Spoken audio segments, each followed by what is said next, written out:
Perkenalkan, nama saya Ayu Kartika Putri dari Prodi D3 Kebidanan kelas B Poltekkes Kemenkes Mataram.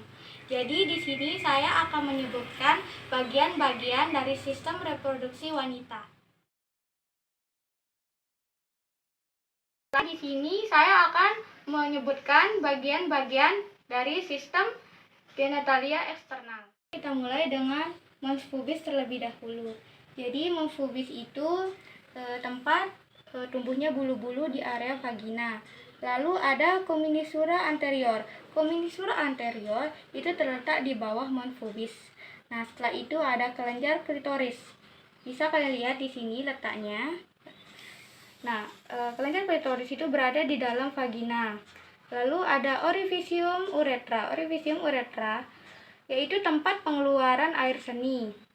Lalu ada vestibulum. Vestibulum yang terletak di bawah orifisium uretra, yaitu vestibulum rongga kemaluan yang terletak di labia minora. Ini labia minora ya. Lalu ada labia mayora yang melindungi vagina dari kuman atau kotoran. Lalu di sini ada orifisium vagina, lubang hitam ini. Orifisium vagina itu tempat pengeluaran janin atau bayi. Lalu ada himen di bawah orifisium vagina, yaitu lipatan membran yang menutup sebagian luar saluran vagina. Lalu di bawahnya ada fossa naviculare. Lalu di bawahnya ada anus tempat pengeluaran kotoran. Lalu dilanjutkan dengan perineum, yaitu batas atau garis antara kelamin dan anus. Yang ini garisnya. Lalu ada kominisura posterior di atas perineum. Lalu ada fourchide, bagiannya di sini, letaknya di sini, di atas komisura posterior. Jadi fourchide merupakan organ reproduksi bagian luar wanita. Lalu ada vestibulum. Vestibulum terletak di bawah vestibulum minor dan vestibulum mayor. Jadi vestibulum yaitu muara dari saluran uretra.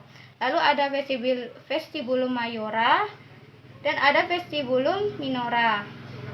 Lalu kita lanjutkan ke labia minora. Ini labia minora. Jadi labia minora itu berfungsi sebagai pelindung vagina dan uretra.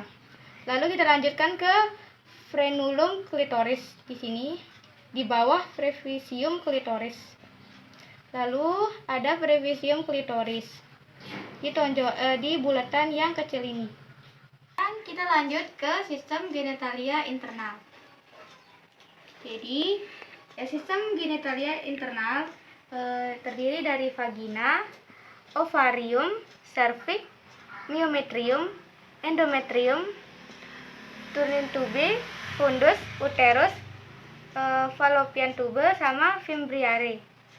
Nah, lalu sekarang dari vagina dulu ya. Jadi vagina terletak di sini. Vagina itu tempat keluarnya janin. Lalu kita beralih ke cervix. Cervix berada di sini, di bagian putih ini. Jadi cervix berfungsi untuk memproduksi lendir atau mukus. Lendir membantu menyalurkan sperma dari vagina ke rahim saat berhubungan seksual atau melakukan hubungan seksual. Lalu kita lanjut ke ovarium. Ovari. Jadi ovari berfungsi sebagai tempat pembentukan ovum atau sel telur dan menghasilkan estrogen dan progesteron. Ini ya ovari. Lalu kita lanjutkan ke uterus. Ini di sini letaknya uterus. Nah, jadi uterus berfungsi untuk memberi makanan dan menampung sel telur yang telah dibuahi sampai menjadi janin atau sampai siap untuk dilahirkan. Kita berlanjut ke fallopian tube atau tuba fallopi. Ini ya di garis ini yang panjang. Jadi tuba fallopi atau fallopian tube itu berfungsi sebagai tempat berjalannya sel telur dari ovarium menuju ke rahim dan ke uterine tube. Jadi uterine tube ini sama dengan fallopian tube. Nah, lalu kita beralih ke endometrium. Endometrium adalah lapisan terdalam dari rahim, berfungsi sebagai tempat untuk menempelnya sel telur yang sudah dibuahi. Nah, jadi di sini ya letaknya endometrium. Lalu kita ke myometrium. Myometrium adalah lapisan tengah dari dinding rahim yang terdiri dari sel-sel otot polos yang mendukung jaringan stroma dan pembuluh darah. Berfungsi untuk kontraksi dan relaksasi rahim dengan cara melebar dan kembali ke bentuk semula setiap bulannya, juga di masa kehamilan. Sini ya letaknya di bagian tengah. Lalu kita lanjut ke fimbriae. Fimbriae ini berfungsi untuk menangkap sel telur dari permukaan ovarium. Lalu dilanjutkan dengan fundus. Fundus adalah bagian bundar yang terletak pada superior terhadap mulut tuba uterin. Di sini letaknya fundus. Baik, sekarang kita lanjutkan ke tulang panggul. Di sini ada 3 tulang keras. Yang pertama ada os coxa, lalu ada os sacrum, dan yang di bawahnya ada os coccygeus. Selanjutnya saya akan menyebutkan bagian-bagian dari tulang panggul. Yang pertama di sini namanya os sacrum. Lalu yang kedua di sini, bagian sini ada os ilium. Lalu di sini ada os ischium. Dan yang di sini ada os pubic bone. Lalu di sini ada os pubic. Nah, nama sendinya itu symphysis. Lalu yang di sini, bagian sini, ini ada os acetabulum. Di sini ada os foramen obturatum. Yang di sini di bawah sacrum, os sacrum itu ada os cocci. Lalu di bagian atas os sacrum melingkar sampai ke os pubic, itu namanya os linea. Baiklah, selanjutnya saya akan menjelaskan bagian sendi-sendi dari tulang panggul. Dimulai dari articulatio sacroiliaca, terletak di antara tulang panggul, tulang sacrum dan tulang ilium. Jadi di tengah-tengahnya di sini ada 2. Lalu ada articulatio sacro-occigeal, yaitu letaknya di antara tulang sacrum dan tulang ekor atau tulang cocci. Kemudian yang terakhir ada symphysis pubic, letaknya di sini di bagian tulang pubik. Selanjutnya kita beralih ke bagian-bagian ligamen. Sebelum itu saya menjelaskan dulu apa itu pengertian ligamen. Jadi ligamen adalah jaringan yang berserat yang bentuknya menyerupai pita elastis dan berperan sebagai penghubung antar tulang di dalam tubuh. Kita lanjut ke bagian-bagian ligamen. Di sini, posisinya di sini itu namanya ligamen sarcoiliaca posteriora. Lalu yang posisinya di sini ada ligamen sacroiliaca interosea. Lalu yang di sebelah sini, di sini 2, posisinya ada 2, itu bernama ligamen sacrotuberale.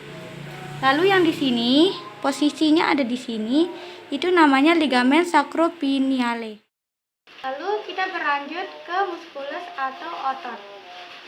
Jadi di sini, posisinya di sini itu bernama musculus ischiocavernosus.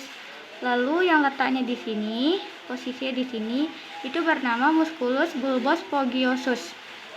Lalu yang di sini, yang di bulat ini, itu namanya musculus sphincter ani externus. Lalu letaknya di sini di garis sini nih, yang ini dia, itu namanya musculus transversus perinei superficialis. Lalu yang terakhir di sini ada musculus transversus perinei profundus. Lanjut ke bentuk panggul.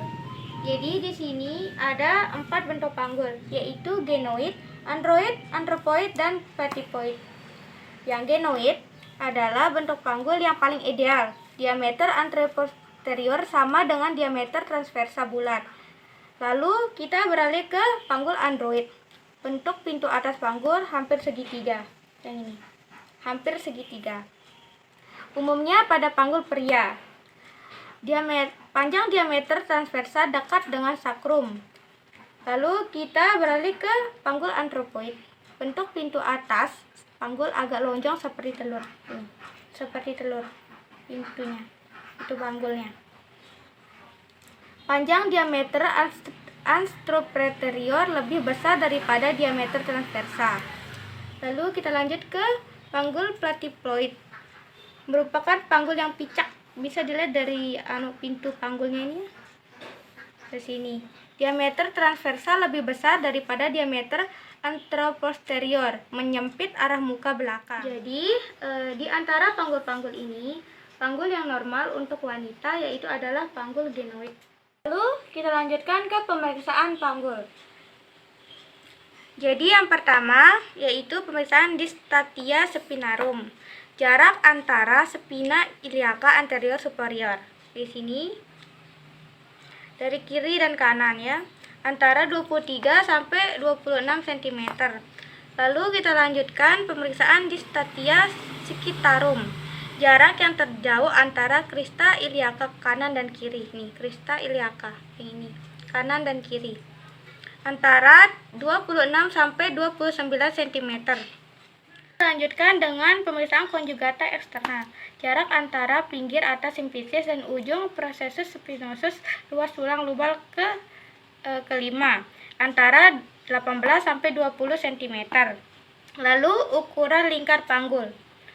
Lingkar panggul dari pinggir atas simfisis ke pertengahan antara spina iliaca anterior superior dan trochlear major sepihak dan melingkar ke seluruh panggul antara 80 sampai 90 cm. Dari video saya ucapkan terima kasih. Om Santi Santi Santi Om.